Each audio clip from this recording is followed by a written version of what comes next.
Good morning. Welcome to the Medicaid Monthly Virtual Meeting. My name is Veronica Judy Cecil. I am the Senior Deputy Commissioner here, and we will give just a brief moment as we just let folks in to make sure that we get everybody that's been waiting in the waiting room in. So thank you for joining us today. We really appreciate it.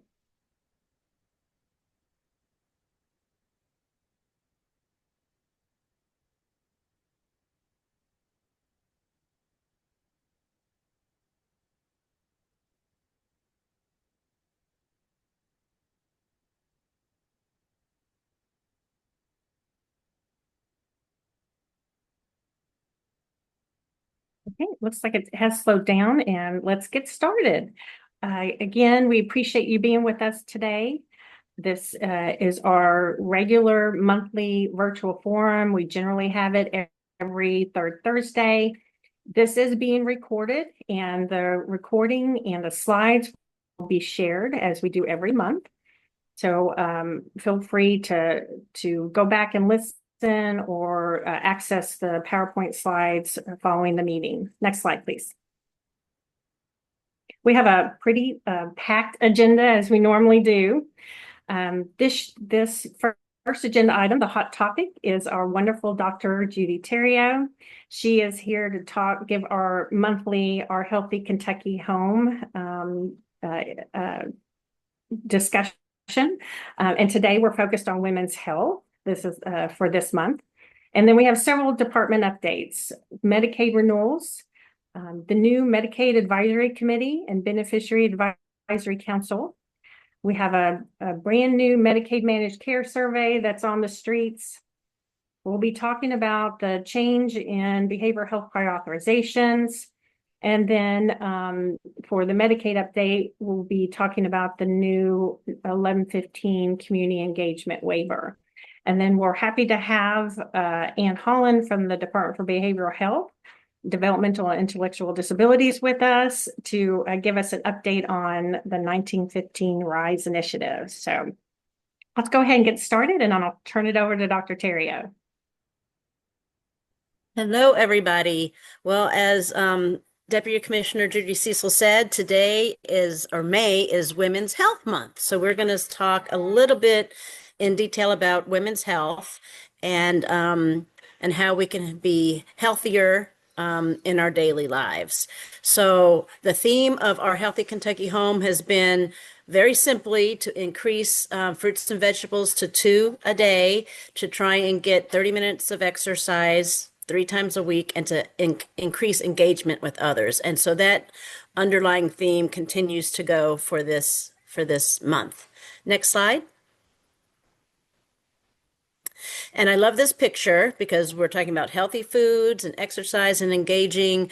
And this person obviously has just been to the farmer's market. She has nice fresh fruits and vegetables in her basket, and she is gonna walk around with them, so she's healthy. This is a good slide too because it highlights the website that you can go to, ourhealthykentuckyhome.ky.gov, to get more information. And there's plenty of not only information on the site, but links to other really good sites about women's health. Next slide. And why are we doing this? Well, the Centers for Disease Control and Prevention did a study and found that of adult women in the United States, 15.6% were in fair or poor health. And I think that's a huge number. It's women, it's adults, so it's 18 and older. It's not, 65 and older. So these are young people. Most of them are young people, but almost 16% reported being in fair or poor health. So we really need to do better in this area. Almost half were obese. Almost 10% smoked cigarettes, and 6% had high blood pressure. And so these are the numbers that we have to work to change. So next slide. First thing we're going to talk about is nutrition.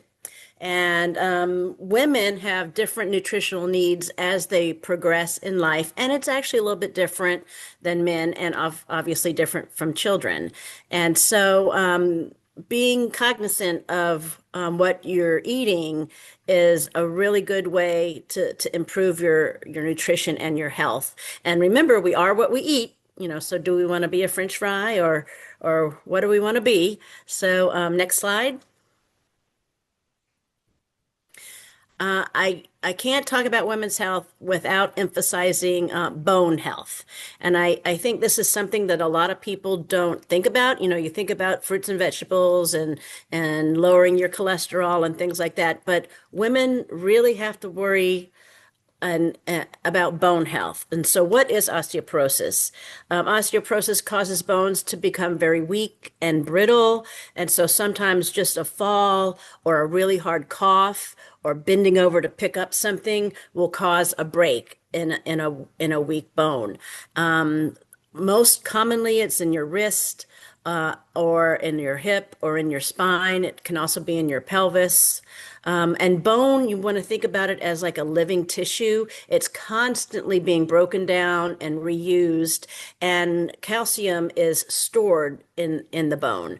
And so that makes the bone stronger. If you're not getting calcium, you're continuing to break down bone, but then you don't have anything to build it back up. And that's part of the reason people get osteoporosis. It affects men and women, but it's most commonly in women, and it's more commonly in white or Asian women.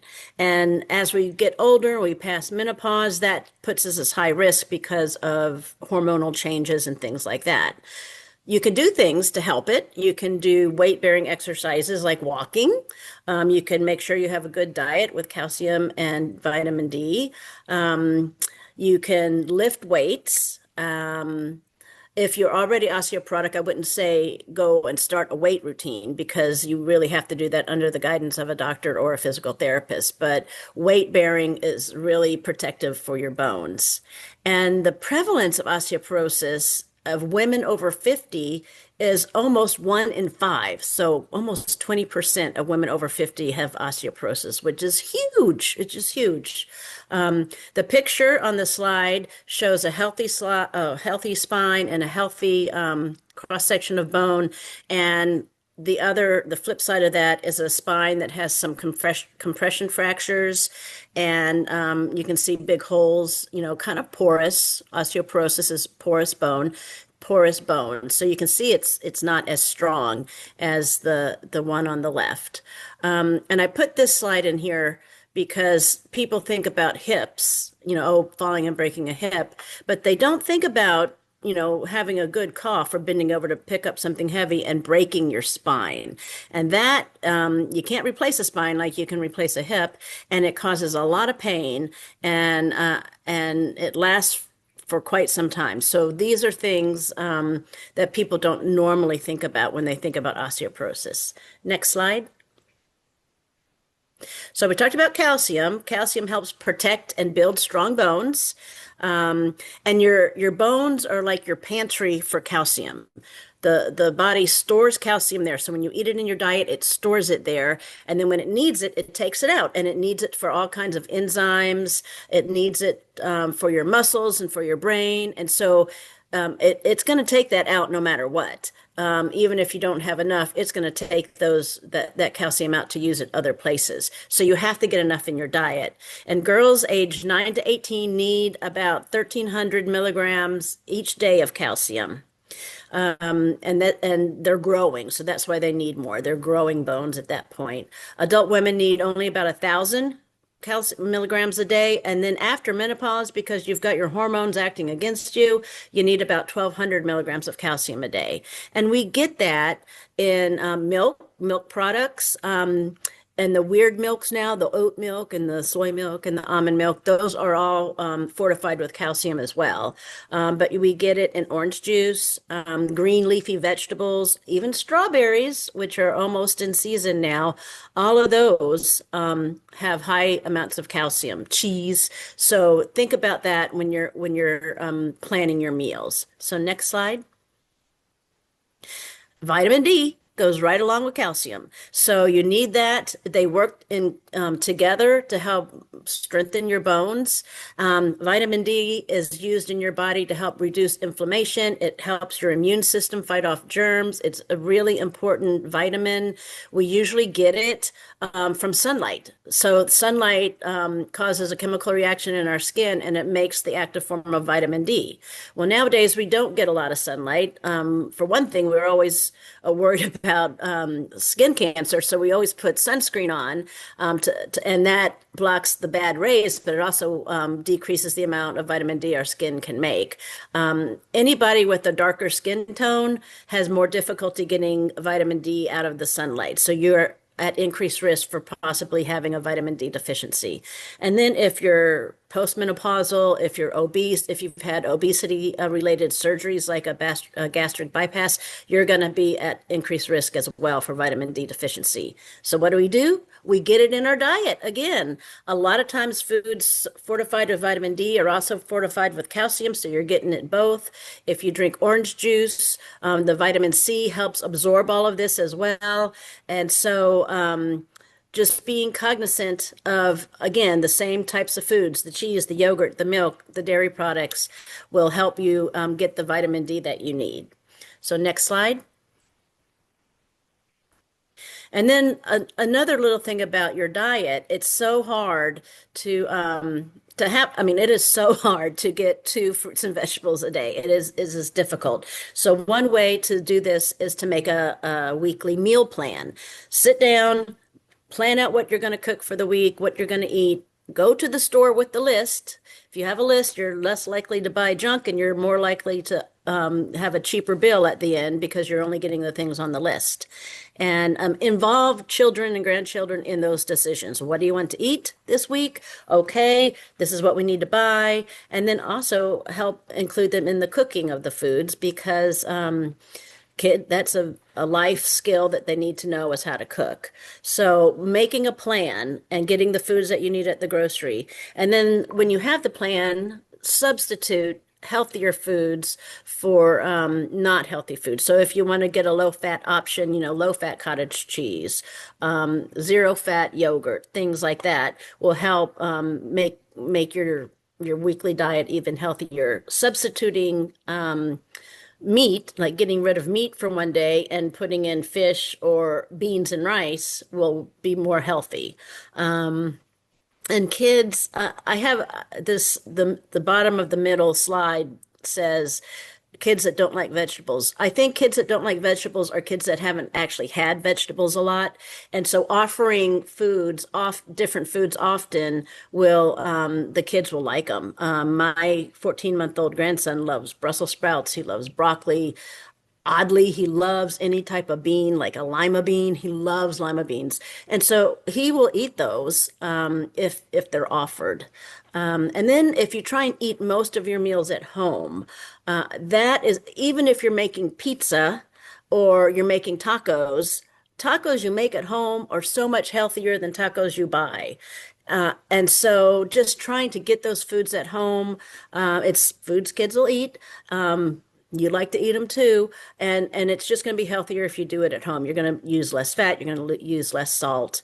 So try and eat more things at home and have a meal time. Don't eat in front of the TV. Sit at a table, even if it takes 15 minutes to eat.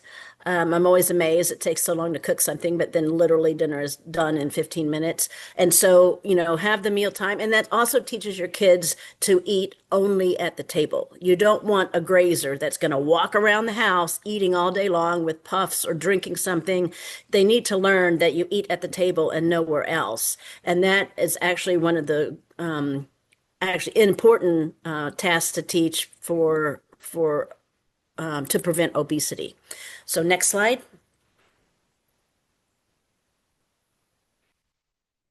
Next slide, please. Ah, there we go. Oh, no, go back. I'm sorry. There was a delay. This is just, again, saying in your supermarket, you're going to go for those fresh fruits and vegetables. And this time of year is farmers market time, which I love. And so you can get things that are in season, they'll be cheaper, and try and incorporate some of those things into your weekly diet. And when you're in the grocery store, stay around the periphery of the store. That's where the whole foods are, the meats and the fresh fruits and vegetables. Stay away from the inside, which is the cookies and the chips and things like that. And so some things you can do to help you in the grocery store. Next slide. Physical fitness. So we talked about the nutrition. Physical fitness at any age is really, really important, even if it's just walking. I like this picture because it looks like these two women are walking. You can imagine they have their little water bottles. That's a weight.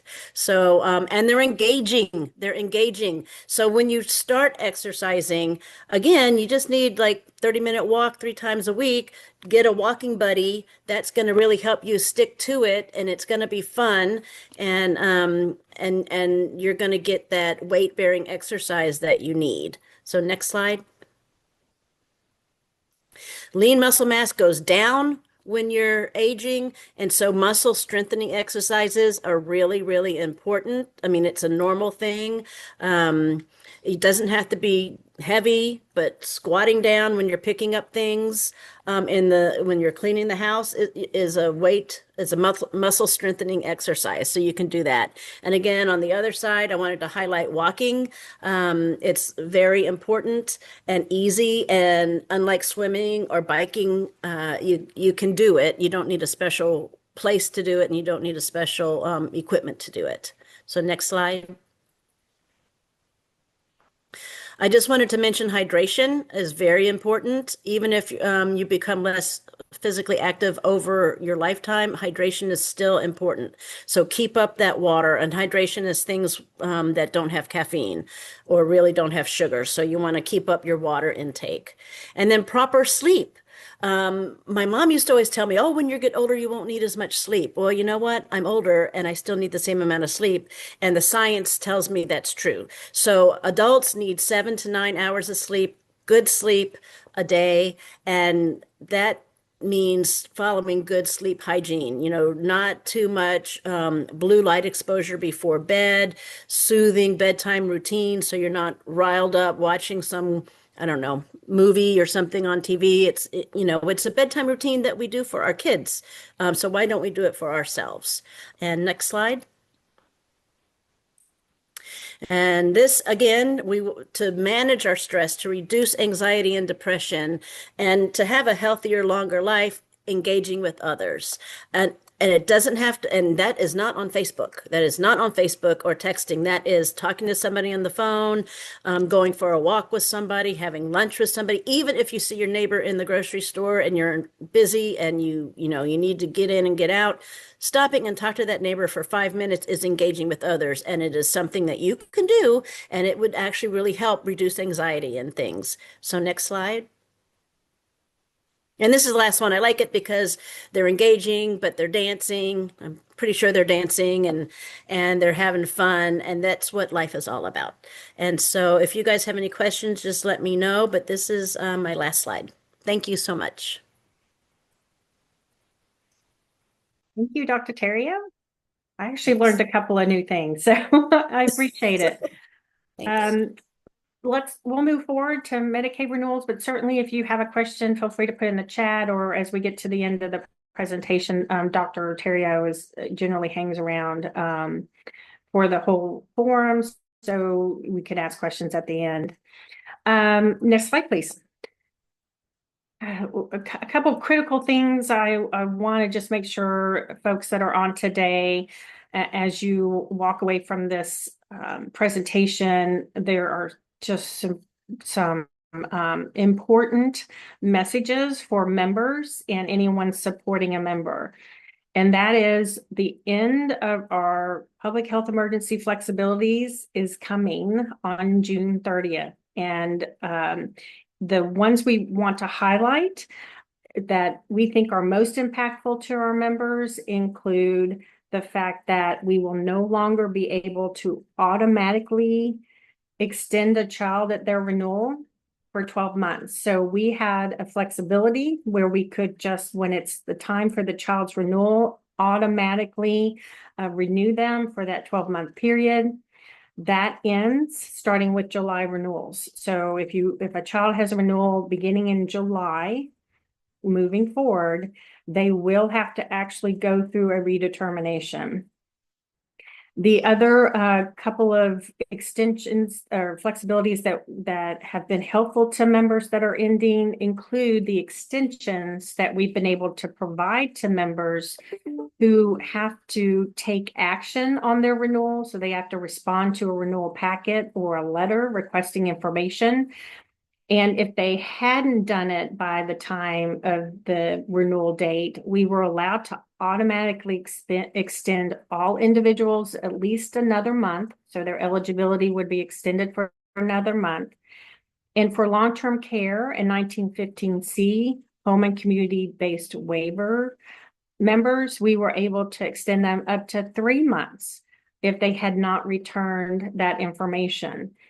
That allowed them to maintain coverage during that period of time. And then once that extension ended, if they had not responded, they would have been disenrolled.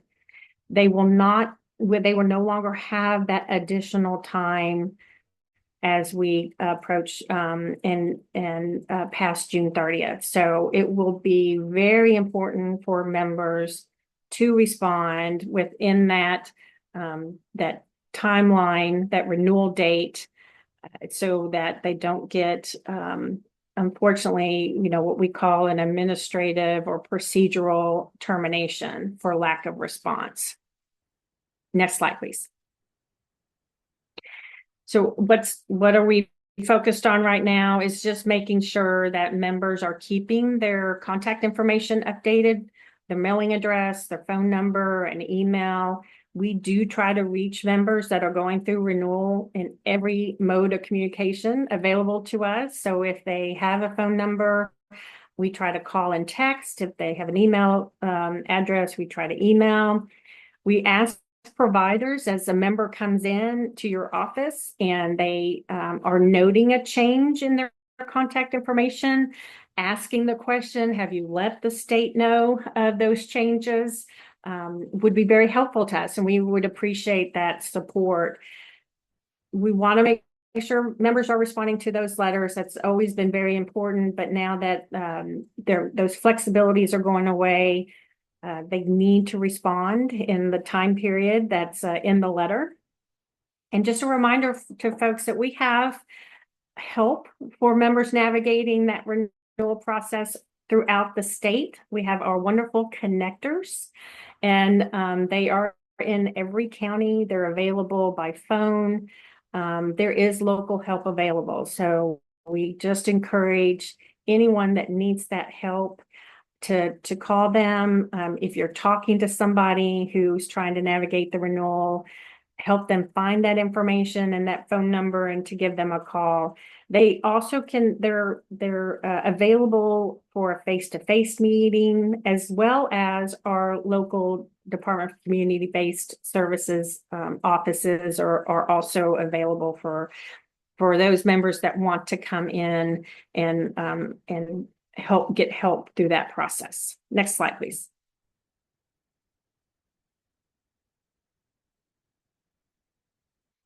So here's just a snapshot of the trend in enrollment, and we are maintaining sort of that leveling off of about 1,450,000. So not a major change or fluctuation now that we've resumed just sort of normal eligibility and enrollment processes. Next slide, please. What you're seeing here is that a visual of the monthly reporting that we do to the Centers for Medicare and Medicaid Services, CMS. Every individual month's report is on our Unwinding website, and we'll provide that link to you all. So if you really want to deep dive into each month, you can go and look at those. On the left-hand side here are those original monthly reports that we send to CMS. We do that the 8th of the month following the month of renewal. So for example, January 2025, the month of renewal, we would have sent that original monthly report to CMS on by February 8th. It reports the renewals, the approvals, terminations, those cases we're reporting that are pending at the end of the month. Those individual reports also show how many members have taken advantage of that extension. So those are included in those reports if you want to go out and look at those. So on the left-hand side, taking January, for example, we had 70,736 individuals go through a renewal. 61,288 of those were approved. 1,945 were disenrolled. And we had one pending case when we crossed over on January 31st. And you see in the middle column, there's a 90-day processing period, and then CMS wants us to report on what the resolution of those cases were.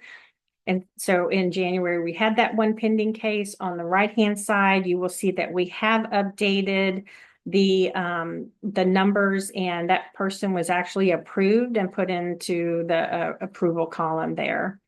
So that's what you're seeing on this slide. Next slide, please. This is showing you the most recent 3 months, and we'll take April as an example. So we had 75,162 individuals that went through renewal. 64,401 of those were approved. 1,798 of those were terminated. We had no pending cases at the end of April, but you see that extended bucket I spoke about on the previous slide. That is the number of individuals that we have extended because they had not yet returned their renewal, and they are within that extension period. On the far right is what we're tracking are reinstatements. So currently, this is also a flexibility where we can automatically reinstate a member who comes in following their termination, comes in within 90 days. And if we're able to determine them eligible, we can automatically reinstate them back to their termination date. So we track these to see how many folks that did not respond are coming back in and providing the information we need to make that determination. And as you can see for April, we already have around 451 individuals that have been reinstated. This flexibility also goes away on June 30th.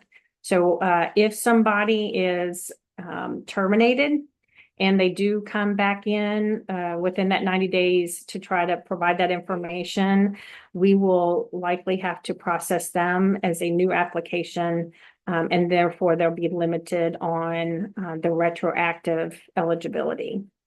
Next slide, please.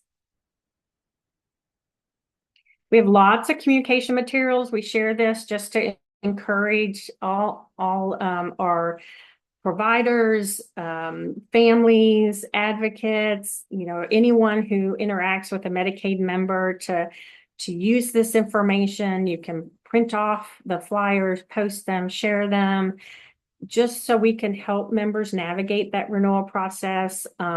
We have things such as, who can you call for help? Or if you're trying to create a self-service portal, self-service account on our portal, how you can navigate that. So lots of really great information that's in these really easy flyers to be shared. Next slide, please. And we recently created some specific to children. With the end of the automatic extensions, we really want to make sure that folks have the information they need to help families, guardians, anyone that's supporting a child that's going through renewal to utilize this information. We have a toolkit on our Unwinding website that has frequently asked questions to help give anyone information about what's happening, what to do, how do you get help. So definitely encourage folks to utilize this information as well to get the word out there that we are really going to have to do that child renewal, and we want to make sure that folks understand that and are taking advantage of the time to get that renewal in.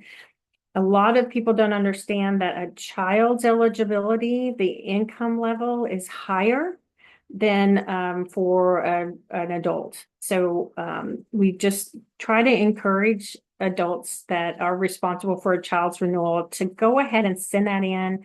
Let us make the determination as to whether or not they're eligible so you do not lose coverage. Next slide, please. We did launch a member toolkit that's on our website. It is available to help members navigate the Medicaid program. So we do encourage individuals to go out and also utilize that as a way to help members understand how to navigate the program. Next slide, please. And this is our website with all the CMS reports.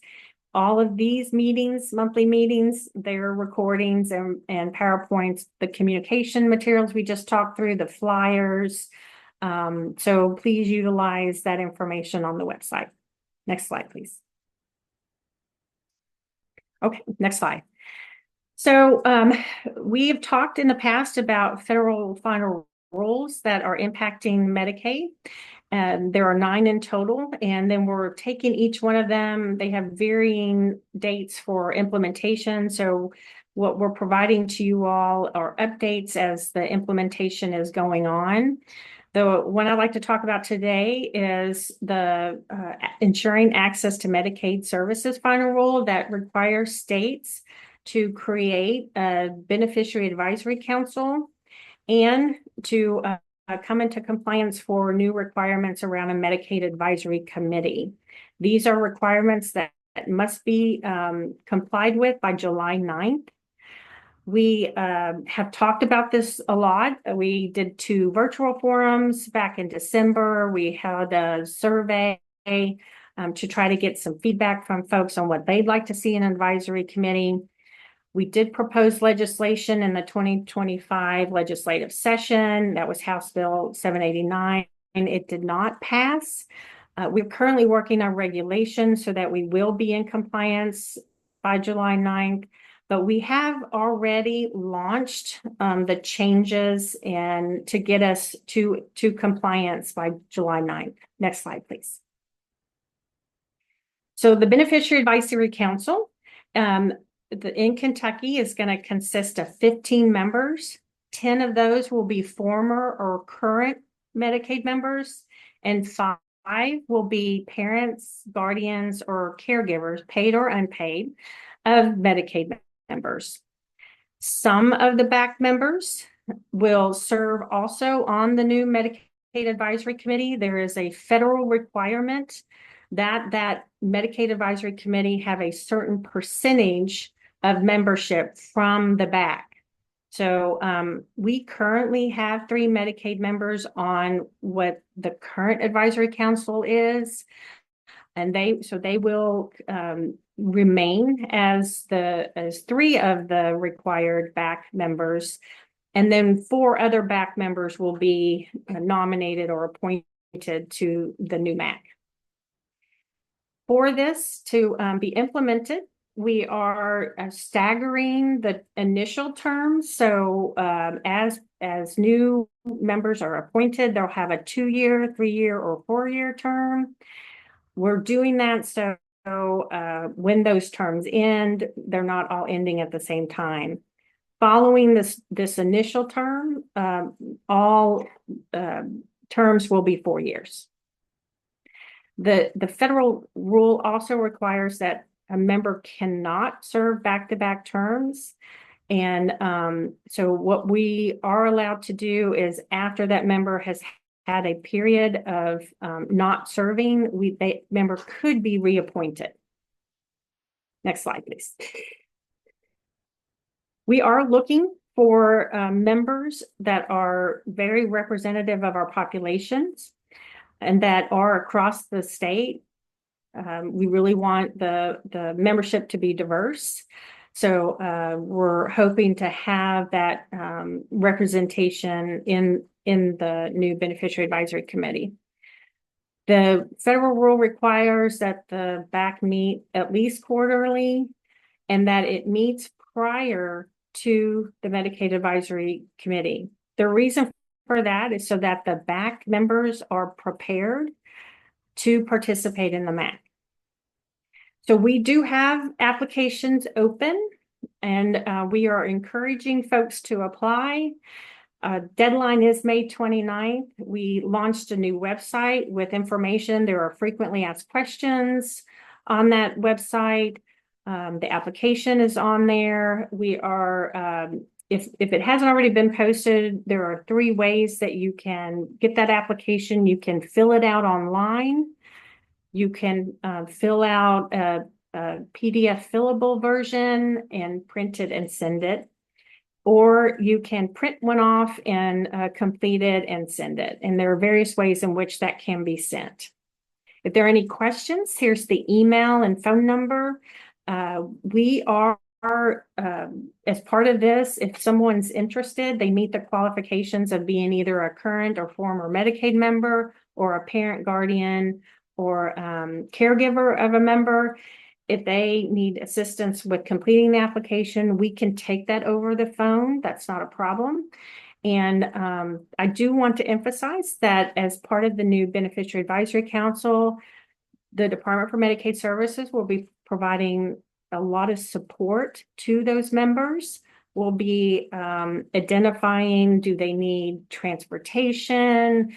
We'll be calling them on a regular basis, making sure they have access to get on a virtual meeting or to an in-person meeting. Just making sure they have the resources they need to be able to participate. And that's going to be really important to us as we launch this. Next slide, please. I also want to talk about changes to what the current Advisory Council for Medical Assistance and how it's going to become our new Medicaid Advisory Committee to comply with the federal rules. Currently, the Advisory Council membership will be part of the new Medicaid Advisory Committee. And so currently there are 13 organizations that nominate individuals to the Advisory Council. That will still happen for the new MAC. We've added an additional nominating organization because the federal rule requires a Medicaid managed care organization to be represented on the MAC. So the Kentucky Association of Health Plans will be appointing or nominating a new member to the MAC. And I should have noted for the Beneficiary Advisory Council and the Medicaid Advisory Committee, all appointments are made by the commissioner for the Department for Medicaid Services. This is also a federal requirement in the new rule. The 7 consumer advocates that are beyond the new MAC are those that are currently on the Advisory Council. So we did not create any new consumer advocate positions. And then as noted there on the far left, the 7 members from the BAC will be new to the current Advisory Council. We also are adding to be in compliance with the federal rule. They suggest that other state agencies that interact with members are also ex officio non-voting members. So commissioners from the Department for Public Health, from the Department for Behavioral Health and Developmental and Intellectual Disabilities, from the Department of Community-Based Services, and then from the Department for Medicaid Services will be new members on the new MAC. There is still, under the current state statute, for the current Advisory Council, the Secretary appoints an ex officio non-voting, so the Secretary will continue to appoint someone for a total of 5 non-voting members. Similar to the BAC, we are going to have initial staggered terms of 2 years, 3 years, and 4 years. Those will be divided somewhat equally across all the membership. The exception to that is the Medicaid Managed Care Organization will always have a one-year term. So the appointee from that association will have a one-year term. And similar to the back, after that initial staggered term, all terms will be 4 years.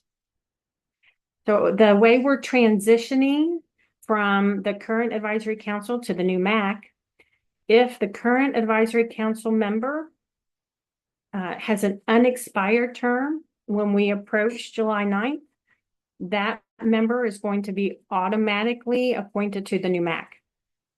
There are 5 members in positions nominated by organizations and 3 consumer advocate group positions that will automatically be appointed. For any expired term by July 9th and any vacancies that we currently have on the advisory council, those will be filled through new nominations. Next slide, please. Similar to the back, we hope to have representation across the state and representation from the various provider types and populations that are served by Medicaid. As I mentioned earlier, with the MAC meetings will also be at least quarterly. Our applications are open until May 29th. And so that and the frequently asked questions are on that new website. Here is the email and phone number. If you have any questions or need some assistance, please definitely reach out. We're looking for new appointees. Next slide, please. For the MAC, these are the organizations on the left that will be accepting applications for nomination. And on the right, if you want to apply for either of these 2 consumer groups, the Reentering Society or to represent women, you can send that application directly to the department that does not have to go through a nominating organization. Just to note, for the nominating organization, you must send your application directly to that organization. They will make the decision about who they want to nominate, and then the commissioner will appoint. Just to be clear, so generally those associations are only looking for their members or that provider type that participates in that service. Next slide, please. Next slide. I just will take just very briefly. We have launched a new survey on Medicaid managed care. We would love to get input from providers, from members, from families, from advocates on the current managed care program. This survey is open until May 30th, and we hope that you'll take the time to access the survey and to share your input on how the managed care program is going to help us formulate what it's going to look like in the future. Next slide, please. Okay. I'm going to take just a quick moment to look to see what questions we might have so far. And let's see, I'm just trying to check to see if there's any questions I think a lot of the questions are being addressed. Let's see. So after June, if a child completes a renewal and is determined still Medicaid eligible, will they stay enrolled for a full 12 months? Thank you for that question. Kentucky did implement permanently, as required by CMS, a 12 months continuous coverage for children. That is different than what we've been doing under the temporary flexibility for the public health emergency. So children who are determined eligible receive 12 months continuous coverage. What that means is that if there's a change in circumstance during the 12 months, the child will remain covered until the end of that 12-month period. The only exceptions to that is if a child ages out, so if they turn 19, if they move out of state, or of course, if the guardian requests that coverage be terminated. So that is correct. A child will maintain their coverage for 12 months under the child continuous coverage requirement. let's see. Let's see. I'm trying to just quickly look through. So, let's go ahead and move on because we'll have some time at the end to answer questions. Next slide, please. There was a lot of conversation in the last meeting about the new requirements to reinstate behavioral health prior authorizations. So just as a reminder, House Bill 695, which passed in the 2025 legislative session, has mandated the department to reinstate prior authorizations for behavioral health within 90 days. 90 days is June 25th. DMS, Medicaid sent a provider letter on April 8th, letting providers know about this new requirement, and also rescinding 2 letters that we had previously sent in our attempt to try to bring back some prior authorization that was part of an effort, a collaboration with providers, with managed care organizations, with the department. So we are having to rescind those letters with the exception of the November 8th letter that talked about psychoeducation and peer support services. The PAs and service limits have been rescinded, but all other components to that letter, the rates, the service description, the provider types that can deliver, and the billing guidelines all are still in effect. We did instruct the managed care organizations. They are required to provide no less than 30-day notice. And in fact, we encourage them to provide as much notice as possible, to offer training prior to and after the restart of PAs, and to provide one-on-one training for providers who request it, and for other considerations for a smooth transition. For example, we have asked the managed care organizations that if there's a just a learning curve, or if there's clarification that's needed on some of their policies, that they give some grace to providers and work with them on that implementation. So again, this is something we're being required to do, and we're going to do our best to make it as smooth as possible. Next slide, please. Here is the contact information for the managed care organizations. If you have questions, please note they are required to send a letter. So you should be getting a notice with the information specific to each MCO, including training opportunities, how to ask questions, what those policies are. So definitely look for that. We did commit to, and we still are going to pull together all of the dates and links to each MCO's information and put that in one place. We did not have all of that in time for this meeting. Some of the policies were just approved a week ago, so we're pulling that all together, but we will share it. If you're on our Gov delivery distribution list, we'll send it out that way.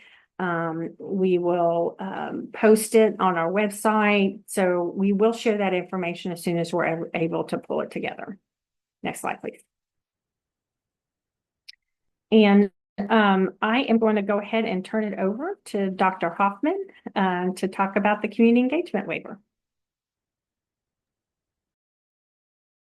Good morning or afternoon. My name is Leslie Hoffman. I'm a Deputy Commissioner also in the Department for Medicaid Services, and I'm currently serving as the lead for our new 1115 demonstration community engagement waiver.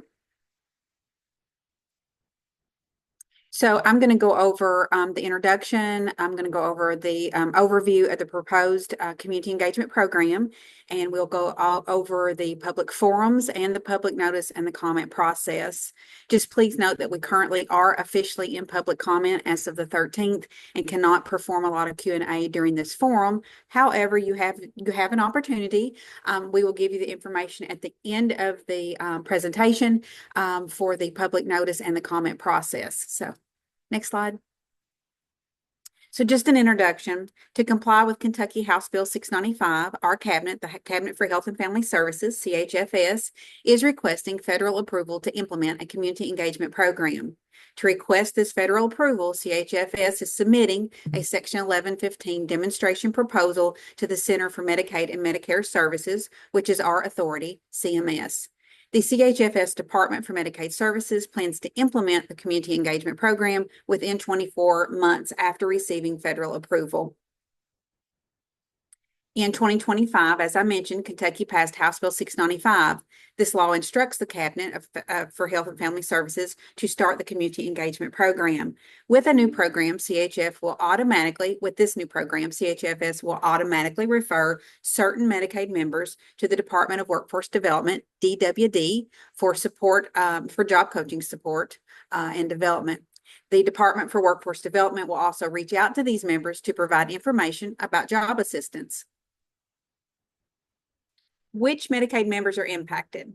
The community engagement program will apply to the individuals in the Medicaid expansion eligibility group who have been enrolled in Medicaid for more than 12 months, are between the ages of 19 and 60 years of age, are physically and mentally able to work as defined by our cabinet, are not caregivers of dependent children under the age of 18, or a dependent disabled adult relative.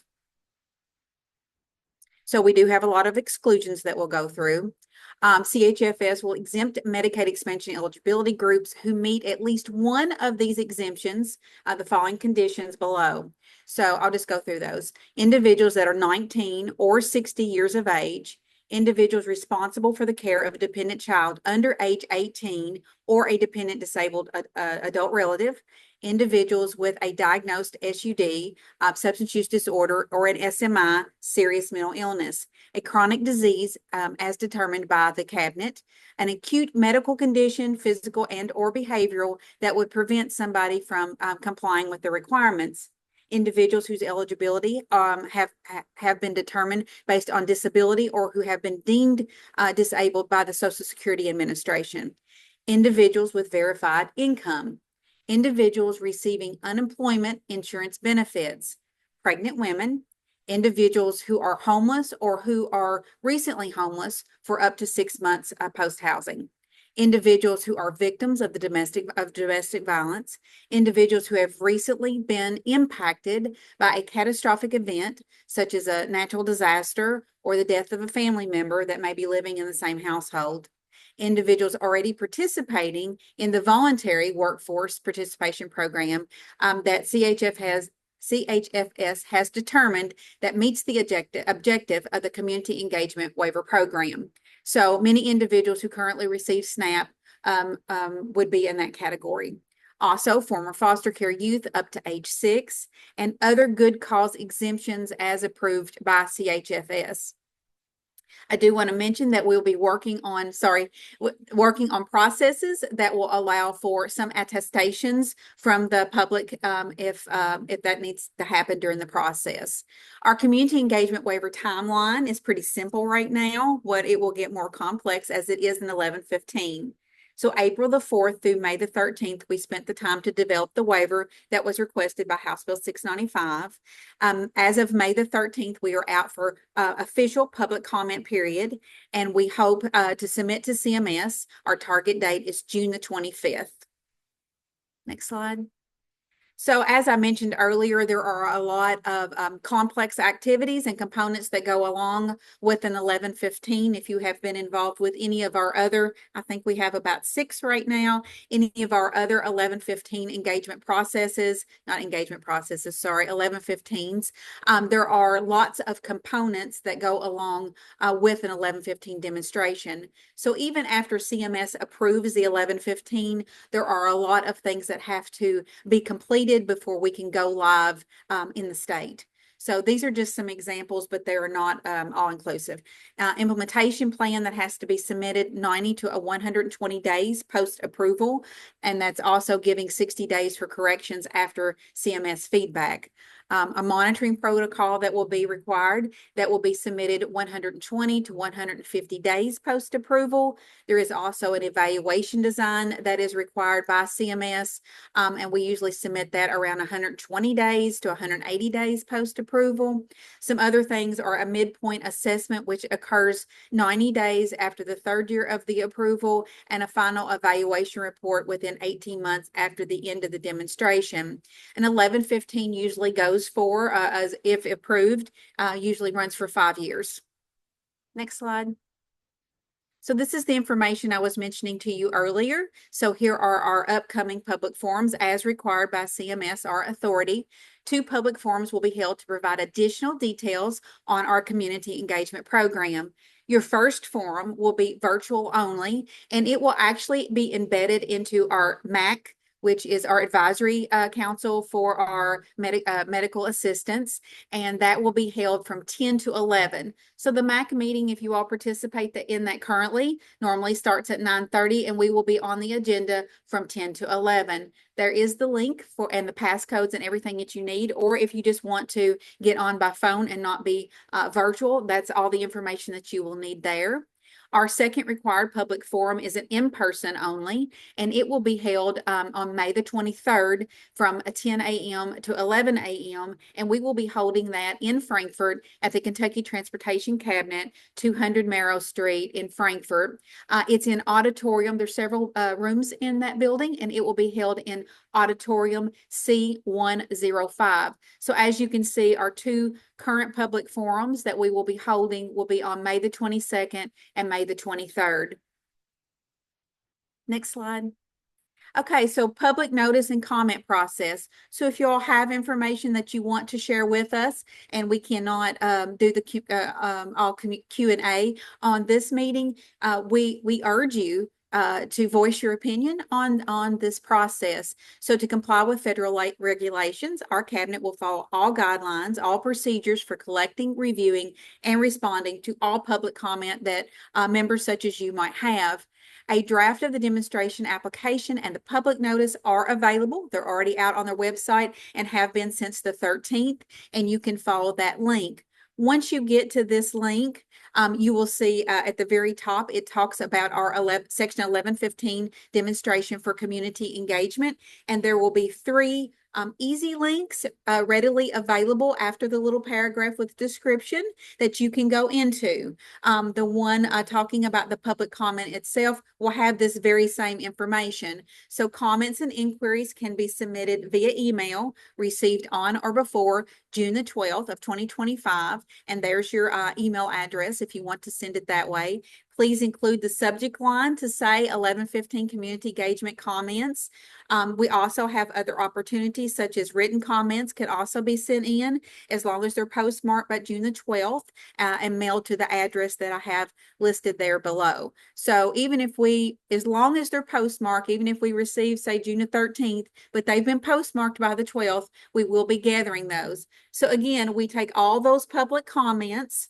We will compile questions and answers to all of your questions. And then we will also go out on that same website that I shared with you earlier and post the questions and answers to the public comment. So we are required to send all of our questions and answers for your comments to CMS along with the official application sometime around June the 25th. And I believe that is it. Thank you so much for listening to my conversations about our new program related to the Section 1115 community engagement.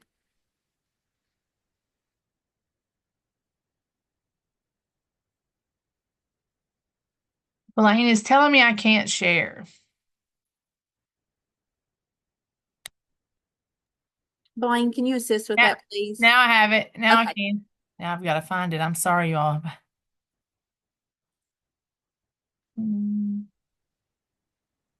We were seeing it, Anne.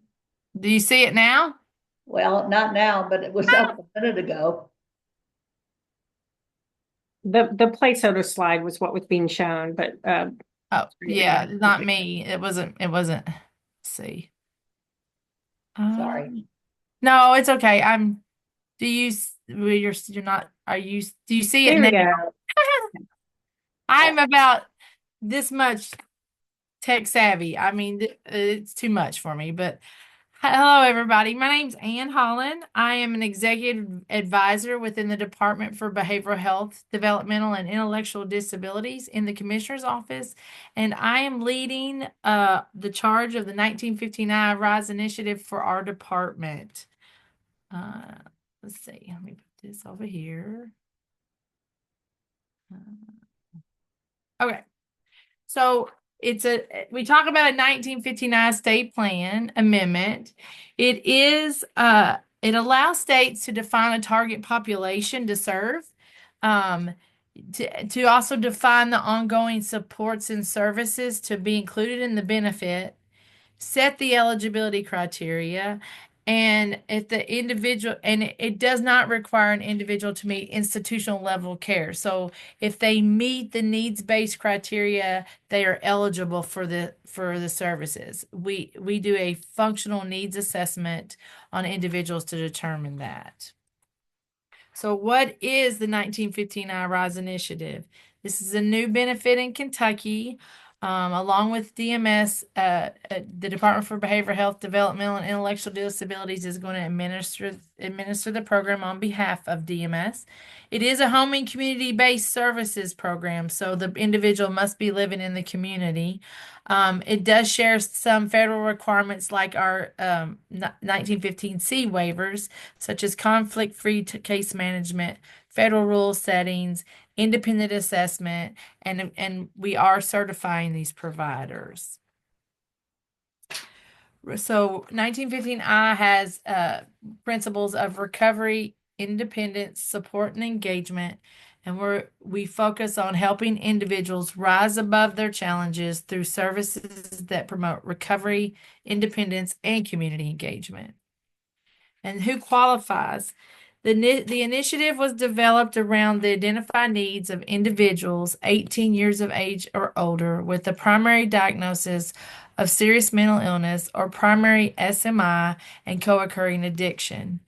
In addition to the diagnosis criteria, individuals must be Medicaid eligible with a income limit of 150% or below the federal poverty line. And as I said before, will be assessed by an independent assessor to determine if they show clear evidence of functional need in at least 2 defined functional need domains. We have some housing related services, and the participant must show evidence of homelessness or homeless risk factors. There are 10 benefits to this benefit package. Services are person-centered to their identified needs, as said previously by needs-based functional assessment. I'm going to briefly go over these. We have supervised residential care, I said it backwards, up to 24-hour staff supervision in an agency-owned home. Individual must have been homeless or at risk of homelessness and are eligible for a transition to independent living if an individual chooses to do so.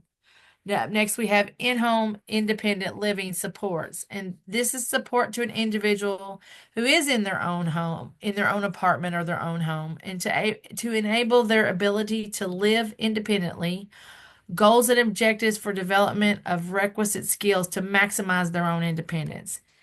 So this service assists with personal care, meal prep, shopping, education on budgeting, food safety, maybe developing social skills, education in their medication management, arranging their medical transportation, or providing some transportation for social needs. Housing and tenancy supports is based on permanent supportive housing principles. This support can assist an individual with identifying and obtaining housing, assist with understanding the leasing process and helping them obtain the necessary documents needed to obtain housing, educate and create a housing budget. And then once a person's obtained housing, help it continue to support them with maintaining that housing. So if how to communicate with your landlord if there's an issue, what do you need to do, those kinds of things. We'll talk about supported education and supported employment. These are both evidence-based practices designed to assist individuals who wish to have a job or obtain education to work towards employment. Of course, for both of these services, the Office of Vocational Rehab benefits will be exhausted prior to the benefit in the eye kicking in to further assist an individual. We do have some transportation. This is a service in addition to the person's non-emergency medical transportation. This transportation allows for them to go to the movies or to go shopping at Walmart or visit friends or family. This is not intended to be to pay a provider to take them to the doctor. That is what the benefit of non-emergency medical transportation is for. Medication management. It promotes adherence to medication treatment, provides education on the medication purpose, their side effects of the med, and any additional medical assessment that's needed as part of the person-centered service plan. Planned respite for caregivers. This is for an individual who's has a caregiver that helps to assist and take care of them in their home. This allows the individual caregiver to have a break from taking care of that individual. And this promotes community building, natural supports, and then also we hope to prevent any institutionalization. Assistive technology is probably one of the newer ones that it kind of excites me. It provides equipment or software or products that improve functional capabilities to support an individual's ability to maintain community living, education, or employment needs. I like to talk about the medication dispenser that you can get someone that their meds are programmed in and the window opens up for their AM meds and they can get them out. And if they don't take them in a specific time, it closes. So you can check to see if they're adhering to their medication regime. That's just one example. Another one is maybe that we put alarms on a stovetop. So if they leave the burner on, it'll alarm and to help promote safety and independent living.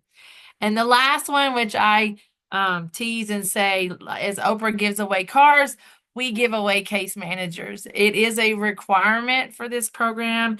All individuals who participate will receive a case manager. They assist the individual with gaining access to their services based on their needs identified in their assessment. It ensures, and they ensure ongoing basis the services are meeting those objectives and those goals set in the person-centered service plan. And they assist with any new needs or resources that need to be identified. Okay. As I said, this is a new covered benefit. It offers flexibilities to what services an agency may choose to provide. Like the 1915C, providers will have to be certified by DBHDID. I'll shorten it there for you. Prior to Medicaid enrollment.